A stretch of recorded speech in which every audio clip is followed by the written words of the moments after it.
दिली जसवाल जिंदाबाद, शौकत अली जसवाल जिंदाबाद।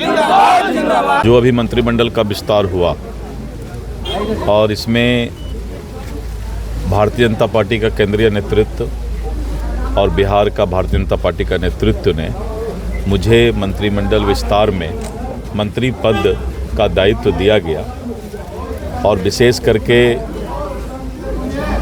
जो राजस्व एवं भूमि सुधार विभाग है उसकी जिम्मेवारी मुझे दी गई। पूरे बिहार में ज़मीन माफिया, 3 तरह के माफिया बिहार में हैं।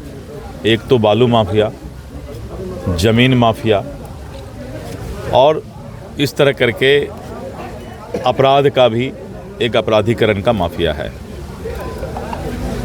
ज़मीन विवाद के कारण पूरे बिहार में लॉ एंड ऑर्डर का प्रॉब्लम होता है और आए दिन लोग जब राजस्व कार्यालय में जाते हैं तो उनको आय प्रमाण पत्र बनाने में, निवास प्रमाण पत्र बनवाने में, अपने ज़मीन का म्यूटेशन करवाने में, अपने ज़मीन पर जो हक है उसको पाने के लिए भी पैसा का चढ़ावा देना पड़ता है।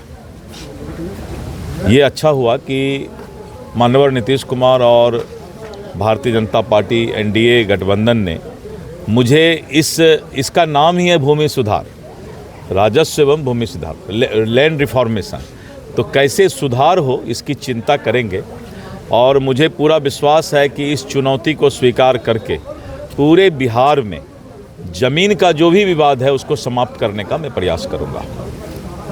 भूमाफिया काफ़ी बिहार में जो है वर्चस्व है, तो ऐसे में मैंने कहा कि ये यहाँ तो कम है किशनगंज और सीमांचल के तरफ, लेकिन जब आप पश्चिम चंपारण, मोतिहारी जाएंगे और विभिन्न जगहों पर जब जाएंगे तो भू माफिया बहुत सक्रिय है। तो इसलिए जो है इसमें बहुत सुधार की ज़रूरत है कि लोगों को अपने ज़मीन का मालिकाना हक लेने के लिए कोर्ट नहीं दौड़ना पड़े।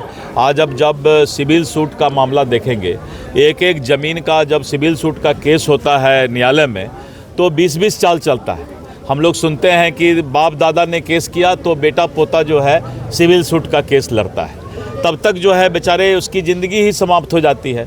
तो सिविल सूट में किसी को नहीं जाना पड़े, न्यायालय में कोई केस सिविल सूट का नहीं जाए, इसकी चिंता करना ही राजस्व विभाग का सबसे बड़ा काम होगा। लोकसभा चुनाव को देखते हुए बड़ी जिम्मेदारी दी गई है। लोकसभा चुनाव अलग चीज़ है और ये तो एनडीए गठबंधन की जो सरकार अभी बनी है तो उसका विस्तार होना था, तो उसी विस्तार के तहत जो है ये जिम्मेवारी मुझे दी गई है।